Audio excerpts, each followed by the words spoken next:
Muy buenas tardes, mi nombre es Dalia Calvillo López y mi presentación es sobre el multilingüismo en el cuento Un peón del escritor Horacio Quiroga. Para comenzar, voy a hablar sobre la importancia del estudio. Por medio de esta investigación se exploran las razones por las cuales Quiroga incluye el multilingüismo en sus cuentos, analizando los aspectos lingüísticos, históricos y literarios. Esta investigación brinda conocimiento sobre países latinoamericanos, su cultura y su historia. Además, provee conocimiento sobre Quiroga, un escritor de las primeras décadas del siglo XX. Mis preguntas de investigación. ¿Por qué hay multilingüismo en las obras de Quiroga? ¿Qué revela la mezcla de idiomas en los cuentos de Quiroga? Y la metodología. Para esta investigación, analicé el multilingüismo dentro del cuento Un peón, tomando en cuenta los siguientes elementos. Los aspectos lingüísticos, dentro de estos el cambio de código, los factores históricos y las influencias literarias de Quiroga. Y a continuación, una breve biografía del escritor. Horacio Quiroga nació el 31 de diciembre del año 1878 en Salto, Uruguay. Vivió su niñez en su ciudad natal. Sin embargo, años más tarde, su familia emigró a Argentina después de la muerte de su padre. El escritor vivió alrededor de 30 años en Misiones, Argentina, región que abandonó en 1936 debido a su enfermedad. Más tarde se le diagnosticó cáncer y estando internado en un hospital de Buenos Aires, Quiroga ingirió cianuro y terminó con su vida el 18 de febrero de 1937. Y ahora doy paso a la reseña literaria. Las lenguas en contacto en Latinoamérica. Este es un fenómeno en el cual el español se encuentra en contacto con lenguas amerindias y con el portugués brasileño. El español ha estado en contacto con lenguas indígenas desde la llegada de los españoles. De igual manera, ha estado en contacto con el portugués desde que se estableció la corona portuguesa en Brasil. Existen factores históricos y sociales que forjaron este resultado. El guaraní. El guaraní, al igual que el español, es una lengua oficial en Paraguay. También goza de prestigio debido a diversas razones históricas, sociales y geográficas durante la colonización española. Durante este tiempo, Paraguay no fue invadido masivamente por los españoles debido a su dificultad en vías de acceso y por sus escasos recursos naturales. De acuerdo a Amelia, se ha constatado un fuerte influjo léxico y una moderada influencia morfosintáctica del castellano en el guaraní de Paraguay, lo cual me lleva a hablar sobre el yopara o el guarañol. Melia y Palacios plantean que la variedad del guaraní, que refleja un mayor grado de hispanización, constituye una tercera lengua llamada guarañol o yopara. De acuerdo a Melia, el yopara sigue siendo guaraní. Tiene palabras castellanas, pero su morfología está ligada al guaraní. Lamentablemente, el yopara enfrenta más estigmatización al ser comparado con el guaraní. Melia confirma que esta variedad coloquial del guaraní es rechazada debido a su estatus mixto que lo aleja del guaraní, lengua incluida en instituciones académicas. Y ahora paso a hablar sobre el portugués. Brasil es un país latinoamericano que no tiene el español como lengua oficial. Esto se debe a que en 1494 fue firmado el Tratado de Tordesillas por los reyes católicos de España y por el rey Juan II de Portugal, en el cual se estableció qué tierras le pertenecerían a cada imperio. Brasil quedó bajo el imperio de Portugal. Además, Brasil comparte frontera con países que tienen como lengua oficial el español, y como consecuencia tenemos el surgimiento del portuñol. El portuñol. De acuerdo a Mariana Wagner, el portuñol, como se le conoce, es una especie de lengua híbrida, de mezcla, conformada por el portugués y el español. Wagner informa que a lo largo de la frontera con Brasil se registra un dominio portugués del español, del portugués brasileño con entrecruzamientos del español. Este es un resultado típico de las lenguas en contacto. El portuñol es la única lengua que los habitantes de áreas rurales conocen antes de recibir escolarización. Y ahora el cambio de código. Eva Juarros Dawosa, profesora de la Universidad de Barcelona, presenta la siguiente definición para este término. El cambio de código, también llamado cambio de lenguas o desplazamiento de código, es una característica del habla bilingüe, que consiste en la alternancia de dos lenguas por parte de un mismo hablante dentro de un solo discurso y oración. Dalia Magaña afirma que esto ocurre de manera natural en distintos contextos políticos y geográficos en los que los idiomas están en contacto. Además, declara que existen varios factores que influyen al uso del cambio de código, tales como el entorno contextual, la posición económica y el conocimiento de las lenguas. Por otro lado, Charlotte Hoffman señala que las personas emplean el cambio de código por diversas razones, muchas de ellas contextuales, situacionales y personales. Además, los estudios previos de Shanna Poplack argumentan que las personas bilingües utilizan diferentes tipos de cambio de código dependiendo de sus capacidades lingüísticas en cada lengua. Las razones que destaca Hoffman del por qué las personas emplean el cambio de código son las siguientes. Al hablar de un tema en particular, para citar a alguien, para dar énfasis al mensaje que se quiere dar, y asimismo, lingüistas como Oxford, Poplack, Calzamigla y Toussaint argumentan que las personas recurren al cambio de código para expresar su identidad. Las categorías del cambio de código. Para realizar el análisis lingüístico, utilicé las siguientes categorías del cambio de código establecidas por Hoffman. La intraoracional. El cambio de código se observa dentro de una misma oración. Un ejemplo. Y luego decía, look at the sentence coming out of my fingers. La categoría interoracional. La alternancia de idiomas ocurre entre oraciones.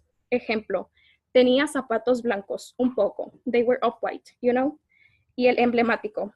El cambio de código se presenta por medio de la incorporación de muletillas o exclamaciones. Ejemplo, oh, it was embarrassing. Y para comprender mejor el contexto, les presento un resumen del cuento. Los personajes principales son un peón llamado Olivera y su patrón. El patrón vive en Misiones, Argentina, y el peón es brasileño. El patrón dice que el muchacho hablaba una lengua de frontera, mezcla de portugués, español, guaraní. El peón trabaja en el campo con su patrón. El patrón contrata después a una sirvienta llamada Cirila. La mujer sufre una mordedura de víbora y tiempo después abandona el trabajo. Un día, un albañil alemán le pidió mercurio al patrón de Olivera para descubrir un tesoro. El peón presenció ese acto. Por la noche del mismo día, Olivera le dijo a su patrón que fueran juntos en busca de un tesoro. El patrón decide no ir y Olivera se marcha solo en busca de un tesoro. Después de esto, el peón jamás regresó y su patrón ya no supo nada de él. Y ahora el cambio de código dentro de la historia, comenzando con la categoría intraoracional. Y el primer ejemplo, en Tao me voy a ensuciar por mi ropa para hacer este pozo condenado. Y el segundo ejemplo, ya me tenía pensando, no fosto iguazú, tengo matadas barbaridades. Y ahora paso al interoracional. Bonitiña a condenada, para mi colección que te va a gustar, patrón.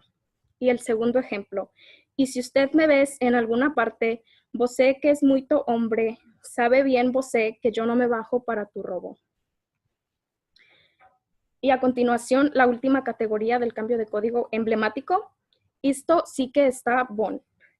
Y el segundo ejemplo, a Cirila dale no más, muito bonitiña.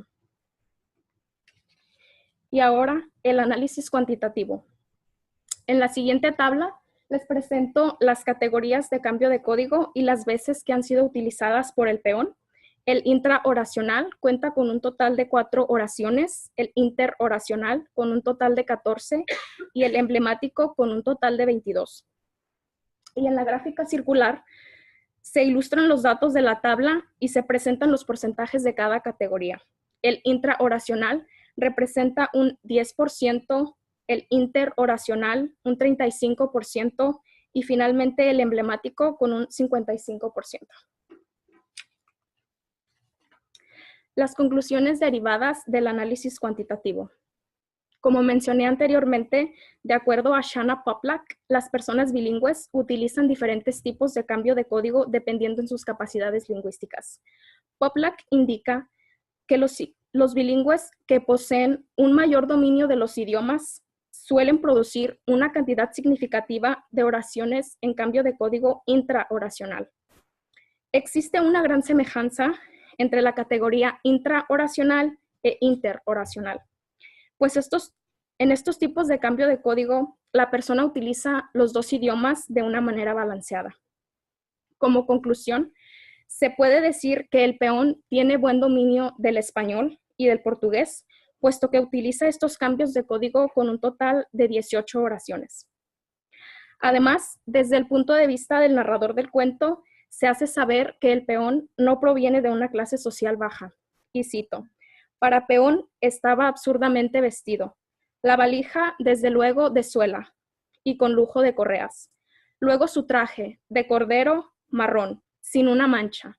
Por fin, las botas, y no botas de obraje, sino artículo de primera calidad.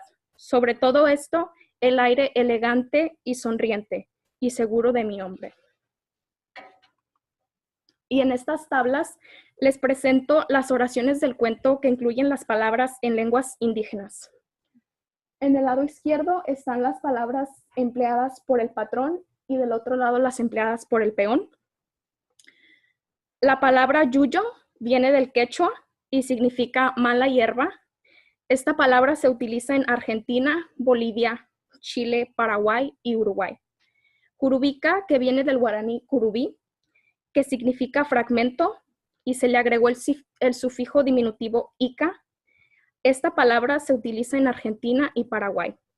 Además, ambas han sido agregadas a la Real Academia Española. Los factores históricos. En 1903, Quiroga y Lugones viajaron a Misiones para estudiar las ruinas jesuitas. Esta región comparte fronteras con Brasil y Paraguay. Los jesuitas estuvieron en Paraguay desde 1604 hasta 1767 cuando fueron expulsados. La mitad de paraguayos vivía en reducciones jesuitas, donde el guaraní era la lengua principal. Los catecismos y otros textos laicos se escribían en esta lengua precolombina. Además, Quiroga fue influenciado por varios escritores. Varios escritores extranjeros influenciaron, marcaron y moldearon las obras literarias de Horacio Quiroga de una manera relevante. Esto no es una conclusión ni una suposición. El mismo Quiroga lo dice con todas sus letras en el primer mandato del Decálogo del Perfecto Cuentista. Cree en un maestro, Poe, Maupassant, Kipling, Chekhov, como en Dios mismo. Poe lo influenció a integrar temas tales como la ansiedad de persecución, el horror, la muerte, alucinaciones, entre muchos otros. De Maupassant incorporó la práctica de preparar finales sin recurrir a lo sobrenatural. Y de Kipling, el escritor que tuvo mayor influencia para la creación de este cuento y de muchos otros, adoptó la idea de utilizar la selva como un elemento importante para sus cuentos. Y para conocer un poco más sobre Kipling, Kipling, al igual que Quiroga, admiraba la selva, y ambos incorporaron este elemento en sus cuentos, aunque de una manera muy diferente. Como lo señala Shade, cito, Kipling miraba la selva desde la perspectiva del colonizador, mientras que Quiroga tiene la perspectiva de los habitantes, pues él era uno de ellos. Este es un factor biográfico muy relevante que se manifiesta en un gran número de sus cuentos. El cuento Un peón toma lugar en Misiones. El narrador lo dice explícitamente. Una tarde en Misiones acababa de almorzar cuando sonó el cencerro del portoncito. Salí afuera y vi detenido a un hombre joven, con el sombrero en una mano y la valija en otra. Misiones, Argentina, es una región selvática. Y ahora paso a hablar sobre las técnicas literarias de Quiroga. En el 10º mandato del Decálogo del Perfecto Cuentista, Quiroga sugiere: no pienses en tus amigos al escribir, ni en la impresión que hará tu historia. Cuenta como si tu relato no tuviera interés más que para el pequeño ambiente de tus personajes, de los que pudiste haber sido uno. El interés principal de Quiroga al escribir eran sus personajes y su entorno. Por eso se pueden observar palabras en varios idiomas, pues el tipo de habla del personaje refleja su identidad. Sin embargo, al leer el cuento, el lector puede comprender lo que está ocurriendo por medio del contexto. Un ejemplo de esto está en este escenario entre el patrón y su peón. El patrón: cierto es, la víbora no tenía deseos de combate. La llevé a casa. El peón la reconoció enseguida. Y el peón contesta: ah, Yararakusú. Yararakusú es una palabra que puede resultar poco común para el lector, pero por medio del contexto podemos descifrar que es un tipo de víbora. Y las conclusiones. Para resumir, la mezcla de idiomas en el cuento de Quiroga revela que Misiones, Argentina, fue un lugar que lo influenció como persona y como escritor. De igual manera, Quiroga conocía muy bien el contexto histórico de esta región. En el cuento, el narrador dice: en Misiones y en todo el norte, ocupado antiguamente por los jesuitas, es artículo de fe la creencia de que los padres, antes de su fuga, enterraron monedas y otras cosas de valor. Asimismo, el uruguayo estaba orgulloso de los aspectos culturales de esta tierra, que compartía frontera con 2 países ricos en historia y que por un largo tiempo fue su hogar. En el cuento, el narrador afirma: el muchacho era brasileño y hablaba una lengua de frontera, mezcla de portugués, español, guaraní, fuertemente sabrosa. El adjetivo positivo que Quiroga utiliza para describir el tipo de habla de este personaje demuestra la perspectiva hacia esta característica. También considero que Quiroga estaba consciente de que estaba incluyendo el multilingüismo en sus cuentos, pues por medio del narrador, Quiroga explica a su audiencia lo que está ocurriendo. Esto demuestra que él anticipó la posible confusión del lector por la mezcla de idiomas. Además, es evidente que él admiraba esa lengua de mezcla, esa cultura tan impregnada a la selva, esa región que le dio material para sus cuentos. Y de esta manera finalizo mi presentación, no sin antes mencionar los agradecimientos. Agradezco infinitamente a mis asesoras, la doctora Rebeca Pozzi y a la doctora Cristín Fernández, por su apoyo incondicional para la realización de este proyecto. Y también quiero agradecer a mis compañeras por su apoyo y por su motivación para lograr este proyecto. Muchas gracias.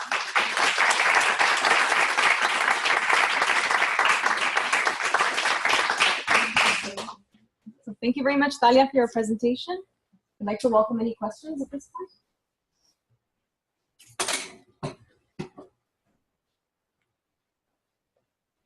Yes.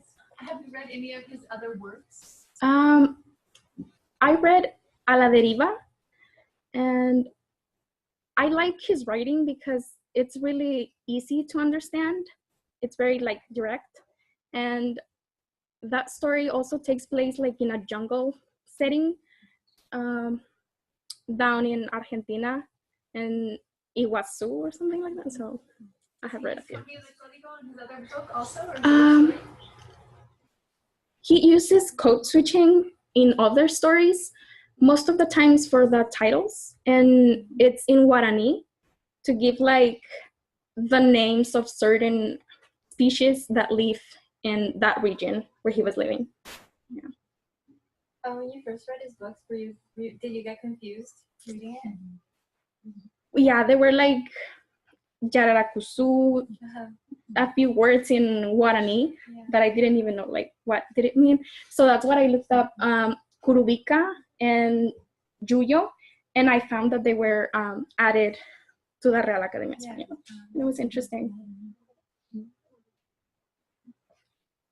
Yes. Do you have any experiences with the languages that are included in this text? No. I would like to visit Misiones so that I can like learn more about it. Yeah. Other questions? All right, well, thank you, Dalia.